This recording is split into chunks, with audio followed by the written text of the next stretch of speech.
एक गांव में हरिशंकर अपनी पत्नी सुनीता और 16 साल के बेटे रंजन के साथ एक छोटे से घर में रहता था। एक दिन सुनीता को बहुत तेज बुखार आया और बुखार की वजह से उसकी मृत्यु हो गई। इससे हरिशंकर को बहुत दुख हुआ और रंजन भी अपनी माँ के लिए दिन रात रोता रहा। एक दिन हरिशंकर अपने बेटे से बोला, बेटा, इस तरह रोने से काम नहीं चलेगा। जो ईश्वर को मंजूर था होना तो वही था। तुम्हारी माँ हमेशा तुम्हारी खुशी की कामना करती थी। सोचो अगर आज वो तुम्हें ऐसे देखती तो कितना बुरा लगता। वो भी चाहती कि तुम मुस्कुराते रहो, खुश रहो। जीवन में कठिन समय आते हैं जिन्हें हम समझ नहीं पाते, लेकिन हमें आगे बढ़ना होता है। वो तुम्हारे अंदर हमेशा जीवित रहेंगी। अपने गम को समेटकर उसकी यादों को प्यार से अपने दिल में बसाओ। हरिशंकर ने अपने बेटे रंजन को बहुत समझाया, लेकिन रंजन दिन रात अपनी माँ की याद में रोता रहता था।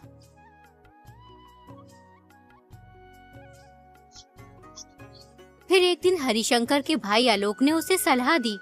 हरिशंकर, मुझे लगता है कि तुम्हें दूसरा विवाह कर लेना चाहिए। अगर तुम दूसरा विवाह कर लोगे तो रंजन को माँ मिल जाएगी और तुम्हारा घर भी संवर जाएगा, जिससे तुम दोनों का जीवन फिर से खुशहाल हो जाएगा। तुम सही कहते हो। अगर मैं दूसरा विवाह कर लूंगा तो रंजन का दुख दूर हो जाएगा। जब से उसकी माँ इस दुनिया से गई है तब से उसने रो रो कर अपना हाल बेहाल कर लिया है। ना कुछ खाता है ना कुछ पीता है, बस हर वक्त अपनी माँ को याद करता रहता है। हरिशंकर ने दूसरी शादी करने का फैसला कर लिया।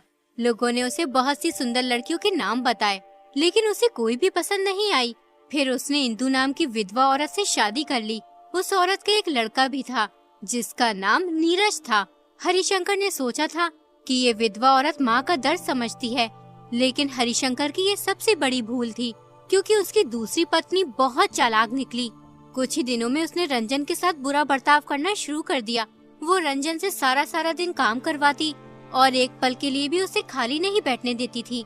इस पर भी कई बार वो रंजन को भोजन न देती। बेचारा रंजन बिना कुछ बोले भूखा सो जाता। एक दिन हरिशंकर अपनी पत्नी से कहता है, इंदु, मैं किसी जरूरी काम से शहर जा रहा हूँ। करीब 15 दिन बाद लौटूंगा। तुम दोनों बच्चों का और घर का अच्छे से ध्यान रखना।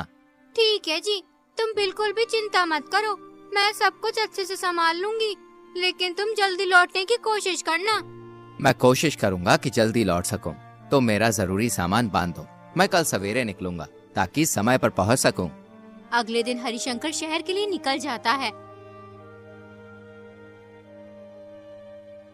फिर इंदु रंजन से बोलती है, सुनो रंजन, तुम्हारे पिताजी किसी जरूरी काम के लिए शहर गए हैं, इसलिए अब तुम्हें ही इस घर के सारे काम करने होंगे। कल से तुम खेतों पर जाकर काम करना, समझे? लेकिन माँ, मुझे तो खेती का काम नहीं आता, फिर मैं खेतों में कैसे काम करूँगा? अरे माँ मत बोल मुझे, मैं तेरी माँ नहीं हूँ। तेरी माँ तो चल बसी और तुझे मेरे ऊपर बोझ बनाकर छोड़ गई। माँ, ये तुम क्या कह रही हो? सौतेली ही सही, लेकिन तुम तो मेरी माँ हो। मैं भी तुम्हारे बेटे नीरज के जैसे ही हूँ। पिताजी ने तुमसे शादी इसलिए की थी कि मुझे माँ की कमी महसूस ना हो। अरे अपनी बकवास बंद कर। तू नीरज जैसा कैसे हो सकता है? वो तो लाखों में एक है और तू नामुराद कहीं का, हर वक्त बड़े बूढ़ों जैसी बात करता है। जितनी तेरी उम्र है उतनी बातें किया कर। हरिशंकर के जाने के बाद इंदु रंजन पर और भी ज्यादा जुल्म करने लगती है। वो रंजन को सारा दिन खेतों पर काम करने के लिए भेज देती और अपने बेटे नीरज को घर में बैठाकर खूब अच्छी अच्छी चीज खिलाती थी और रंजन को सूखी रोटियां देती थी, वो भी वक्त बेवक्त। अपनी सौतेली माँ का ये व्यवहार देखकर रंजन को बहुत दुख होता था। उसे अपनी माँ की याद आने लगती थी। वो घर से दूर एक पेड़ के नीचे बैठकर सोचने लगता है, अगर आज मेरी माँ जिंदा होती तो वो मुझसे कितना प्यार करती। वो मेरी कितनी फिक्र करती थी, मेरे लिए अच्छा अच्छा खाना भी बनाती थी। माँ, कहाँ हो तुम? मुझे तुम्हारी बहुत याद आती है। मैं तुम्हारे बगैर नहीं जी सकता हूँ। मैं तुम्हें बहुत याद करता हूँ। तुम्हारी कमी मैं हर पल महसूस करता हूँ। तुम्हारे बिना जीना बहुत मुश्किल हो गया है माँ। रंजन बेचारा अपनी माँ को याद करके रो रहा था। उतने में ही मोहल्ले की 2 महिला आती हैं। उन्हें रंजन पर बहुत दया आती है। ये सब सौतेली माँ की करतूत है। अपने बेटे को इतने प्यार से रखती है और बेचारे रंजन को सही से खाना भी नहीं देती है। सारा दिन खेतों में काम करवाती है। हाय, बेचारी क्या जानती थी कि उसके मरते ही लड़के की ये दुर्दशा होगी। ईश्वर न करे किसी भी बच्चे का सौतेली माँ से पाला पड़े। जिसे अपने बच्चों की जिंदगी खराब करनी हो, वो बच्चों के रहते हुए अपना दूसरा ब्याह कर ले। ऐसा कभी नहीं देखा कि सौत के आने पर बच्चों का जीवन तबाह ना हो गया हो। ऐसी देवी ने जन्म ही नहीं लिया जिसने सौत के बच्चे को अपना हो। रंजन बहुत ही समझदार था, इसलिए उसे ये समझते देर नहीं लगी कि लोग केवल घर बिगाड़ने वाले होते हैं। इसलिए उसने इन दोनों महिलाओं की बातों पर कुछ ध्यान दिया और बगैर कुछ कहे घर चला गया। इंदु गुस्से में बैठी हुई रंजन का इंतजार कर रही थी। जैसे ही रंजन घर में घुसता, इंदु उसे उल्टा सीधा कहना शुरू कर देती है। अरे कहाँ गया था? मैं कब से तेरा इंतजार कर रही हूँ। तुझे घर की कोई फिक्र है कि नहीं? सारा काम यूं ही पड़ा है। आप सारा काम मुझसे ही करवाती हो, नीरज को कभी भी किसी काम की नहीं बोलती हो आप। बहुत जबान चलने लगी है तेरी, कैची की तरह। बड़ों से बात करने की बिल्कुल तमीज नहीं है। हाँ, नीरज काम क्यों करेगा? तू क्या आवारा फिरने को है? वो काम नहीं करेगा।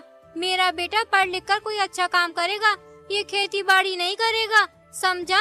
जा जाकर खेतों से जानवरों के लिए चारा लेकर आ। रंजन आंखों में आंसू भरकर चला जाता है। इंदु सोचने लगती है, और इस लड़के ने मेरी नाक में दम कर दिया है। अगर ये घर में रहा तो जमीन जायदाद का आधा हिस्सा इसे मिलेगा।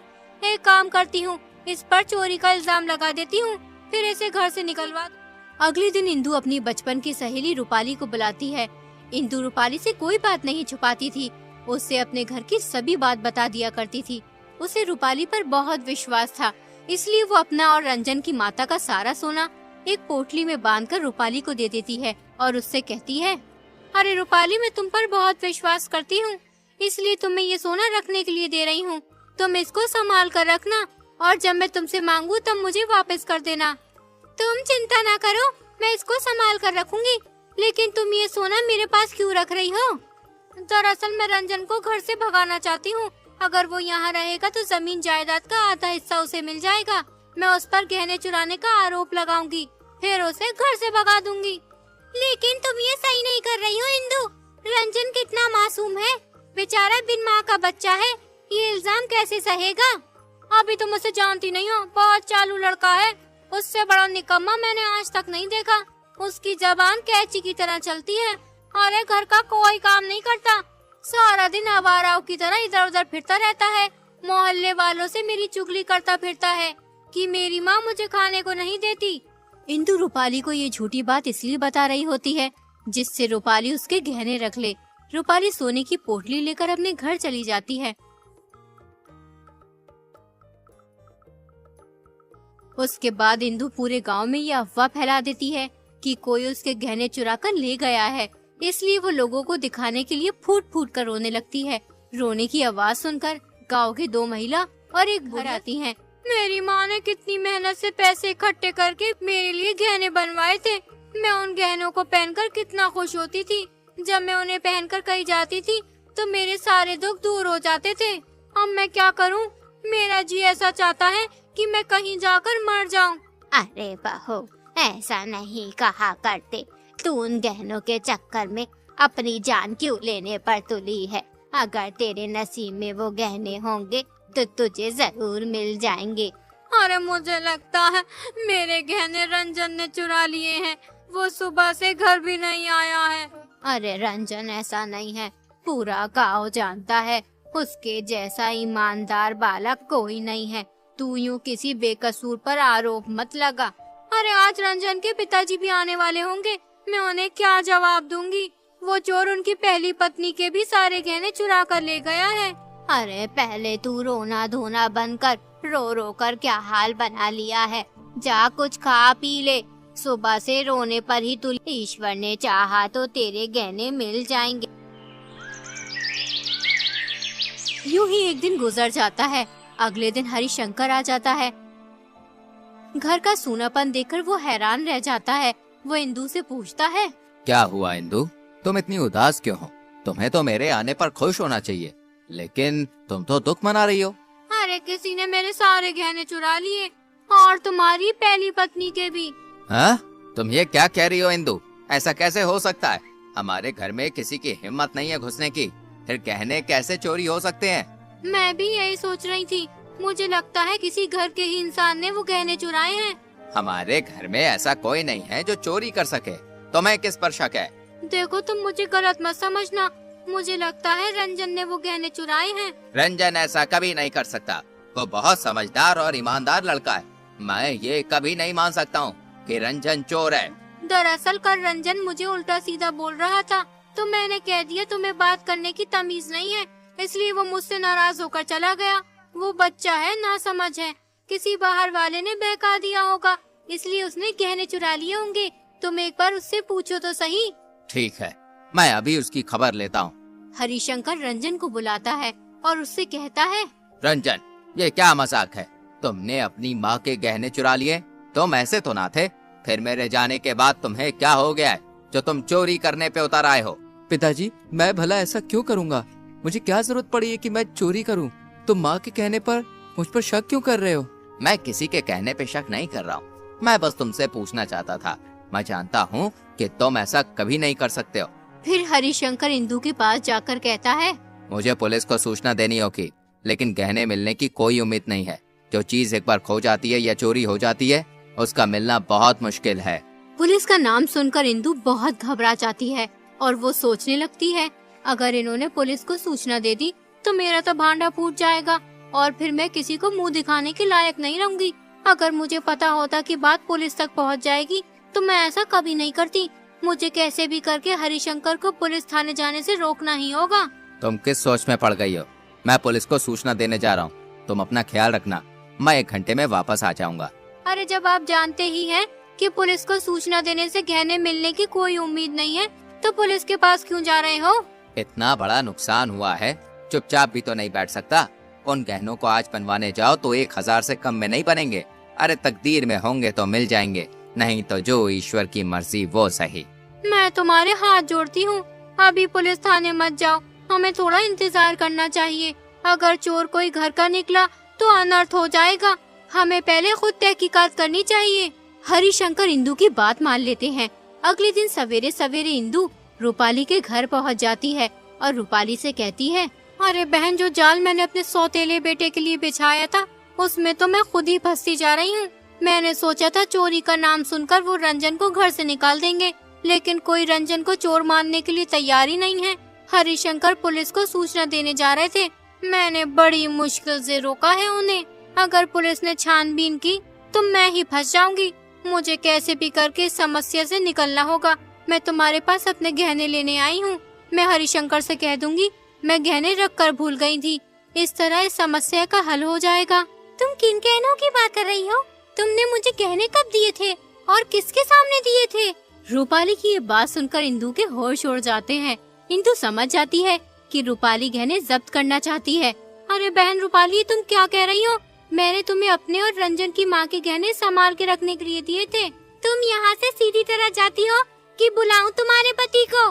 पूरा गांव जानता है तुम्हारे गहने किसी ने चुरा लिए हैं। अगर गांव वालों को तुम्हारी सच्चाई पता चल गई तो तुम किसी को मुंह दिखाने के लायक नहीं रहोगी। गांव में तुम्हारे पति की इज्जत खराब हो जाएगी। तुम जैसी कठोर हृदय की औरत मैंने आज तक नहीं देखी। अपने बेटे के चक्कर में एक मासूम बच्चे की जिंदगी खराब करने पे उतर आई। भलाई इसी में है।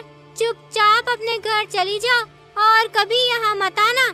इंदु को रूपाली की बात पर बहुत गुस्सा आता है, लेकिन वो मजबूर हो चुकी थी, इसलिए उसने रूपाली से कुछ नहीं कहा। अगर वो रूपाली से कुछ कहती तो सच्चाई का सबको मालूम हो जाता, इसलिए वो बगैर कुछ कहे अपने घर की ओर निकल जाती है और सोचने लगती है, बड़े बूढ़े सही कहते हैं, जो दूसरों की राह में कांटे बिछाते हैं वो उल्टे उसे ही चुभते हैं। मैंने उस मासूम नादान बालक पर इतना बड़ा कलंक लगाने की सोची थी।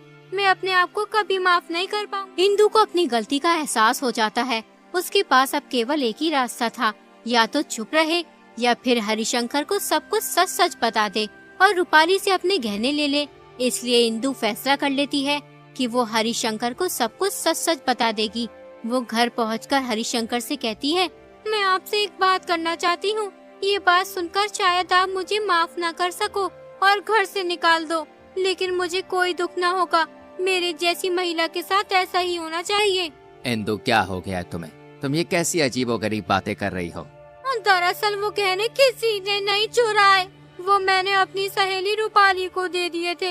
मैंने सोचा कि रंजन पर चोरी का इल्जाम लगवाकर घर से निकलवा दूंगी, उसके बाद सारी जमीन जायदाद पर मेरे बेटे का हक होगा। मैंने उस मासूम पर बहुत जुल्म किया है। मैं माफी के लायक नहीं हूँ। इंदु, मुझे पहले से ही पता था कि गहने किसी ने नहीं चुराए। मैं तो बस तुम्हारे मुंह से सुनना चाहता था। रूपाली ने मुझे पहले ही सब बता दिया था कि तुमने किस तरह उसे गहने देकर रंजन पर चोरी का इल्जाम लगाया। लेकिन तुम एक बात भूल गई, मारने वाले से बड़ा बचाने वाला होता है। जो साजिश तुमने एक मासूम बच्चे के लिए रची थी, तुम ही उल्टा उसमें फंस गई। उतने में ही रूपाली गहने लेकर वहाँ आ जाती है और हरिशंकर को दे देती है। इंदु, तुम सोच रही होंगी कि मैंने तुम्हारे साथ ये क्यों किया, लेकिन मैं जानती हूँ कि मैंने सही किया। मैं बेमाँ के बच्चे पर अत्याचार होते नहीं देख सकती। तुम तो उस मासूम बच्चे की जान लेने पे उतारू थी। उस दिन जब मैंने तुम्हारी आंखों में वो अंधेरा देखा, मुझे एहसास हुआ कि तुम कितनी निर्दयी हो। मैं मानती हूँ मुझसे गलती हो गई। मैं माफी के लायक भी नहीं हूँ। मैं अब जीना नहीं चाहती। हरिशंकर, हो सके तो मुझे माफ कर दो। इंदु, तुम्हें अपनी गलती का एहसास हो गया, यही तुम्हारे लिए काफी है। इंसान को अपनी गलतियों से ही सीखने का अवसर मिलता है। हम सभी कभी न कभी गलतियां करते हैं, लेकिन उनसे सीखना और खुद को सुधारना सबसे महत्वपूर्ण है। इसलिए मैंने तुम्हें माफ किया, क्योंकि मैं जानता हूँ कि तुमने दिल से अपनी गलती को माना है। उसके बाद इंदु ने रंजन को कभी परेशान नहीं किया। वो रंजन का अपने बेटे की तरह ख्याल रखने लगी और फिर रंजन भी अपनी सौतेली माँ के साथ खुशी से रहने लगा।